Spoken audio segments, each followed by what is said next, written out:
People ask me all the time, how do you stay on top of everything and disciplined while juggling work, business, training, and life? What I've learned is that discipline isn't about sheer willpower. Sustainable high performance comes from systems that support me when I'm depleted, not when I'm motivated. And I used to believe that discipline meant pushing through no matter what. And sure, that might work short term, but when my energy is low and life happens, sheer willpower and motivation is not enough for me to stay committed to the goals that I've created for myself. So what I've noticed is that it's about design and not force. Ever since I've been in high school, I've always had multiple things on the go, whether it's school, work, volunteer, sports, entrepreneurial ventures, whatever it may be. And now I'm managing a full-time job, a coaching certification program, building my brand and business, and training towards my black belt in Brazilian Jiu-Jitsu while lifing. So when I get asked, how do you manage it all? I want to start by acknowledging that I'm not a caregiver yet, so I only manage my own schedule, and I understand what a privilege that is. And for the longest term, it looked like this. Every 30 minutes was planned to a T. Constant anxiety about my growing to-do list, making it difficult to stay present. So I can be at like a friend's gathering or in a meeting, and then thinking about the next thing. After a lot of personal development, therapy, and burnout, I've learned that discipline for me needs 3 elements: systems, accountability, and flexibility. The system helps me stay organized, prioritize, and minimize decision fatigue. Accountability means not expending all of my energy negotiating with myself while only staying super committed to the commitments I've made to others. Though I find it very interesting that those social consequences is actually what allow me to stay committed to others. It keeps me locked in. So how might I translate that into what it could look like when committing to my own goals that I've set for me? Then the flexibility component. It's built through repeated follow through over time, not an all or nothing mindset that can typically derail me. All of this taken into consideration is what helps me stay more present and navigate everything that I have on the go instead of relying on sheer willpower and motivation, which again tends to fail me on my days where I'm just feeling depleted. I'll share with you a Brazilian Jiu-Jitsu story. Recently before class, my energy was low. My body wanted the cozy option. I wanted to stay home, avoid the snowy traffic, skip training, and ultimately rest. But I already told a few teammates that I'd be there, and that accountability matters to me a lot. And there was nothing truly stopping me except for fatigue. And again, I honor there's a difference between, okay, like you need to rest versus it'd just be nicer to rest today. So that's what I tried to stay in tune with. So in the end, because it was the be nicer to rest and not I absolutely need it, I went to class. And honestly, most of my roles, I was a nail. Meaning I was getting dominated. I wasn't sharp, just surviving.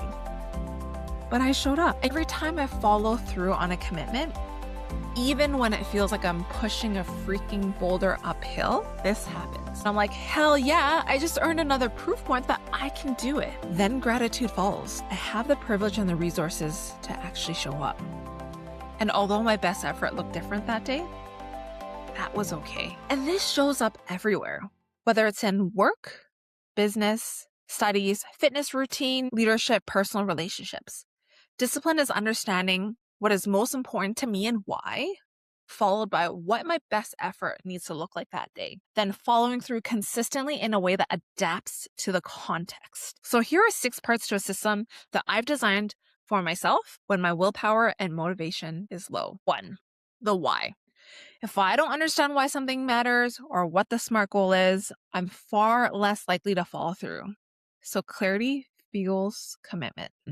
Number 2, organization and prioritization. If it's not in my calendar, it doesn't exist in my head. Once it's in my calendar, it has to be specific as to what I'm actually doing.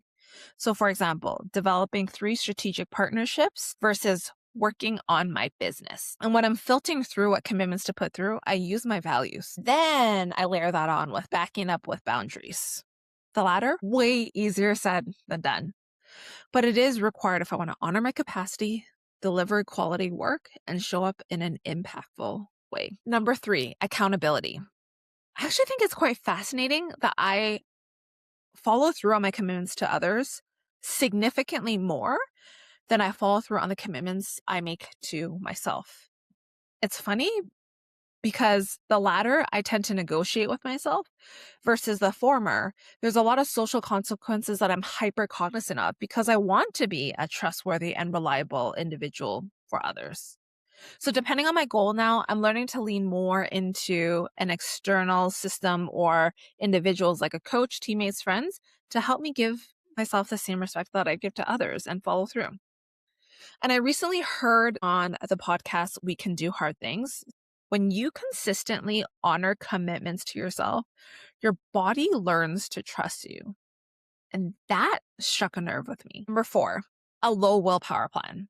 I think oftentimes I used to create a plan of how I'll tackle each day, assuming that I am most energized and my motivation is high, but not accounting for my willpower is low. So now on low energy days or low willpower days, it's about identifying the minimum that still represents my best effort for that day. For an example, it could look like on a regular day, my movement goal might be 45 minutes. On the days where I have a very long day and my energy is low, it's 10 minutes. And when I go into that 10-minute session, sometimes it becomes 45 minutes or more because I'm like, 10 minutes feels easy peasy. I'm just in the zone. I don't want to let go of that momentum yet. And then I translate that into to-do lists. Some days it might be one high impact task. Other days it might be 3. No matter how small the effort fuels progress and momentum. Number 5, flexibility. It takes more energy to start than it does to keep going. Newton's first law of motion. And generally, I'm an all or nothing type of person. So I need to ask myself, what's good enough for today? And that question keeps me moving and accounts for life instead of being stuck. Number 6, a judgment check. I'm learning not to shame myself for missing something, leaning into kindness and grace, which ultimately helps me with that all or nothing spiral. This also allows me to focus my energy on forward momentum or deeper signals that I need to tune into instead of getting lost in the noise.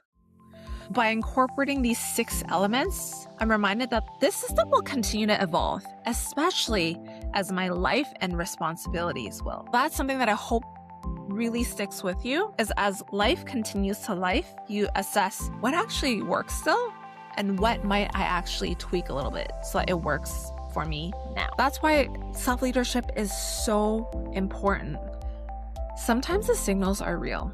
It could be, I need more rest.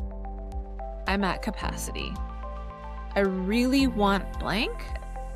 Insert reason is distracting me.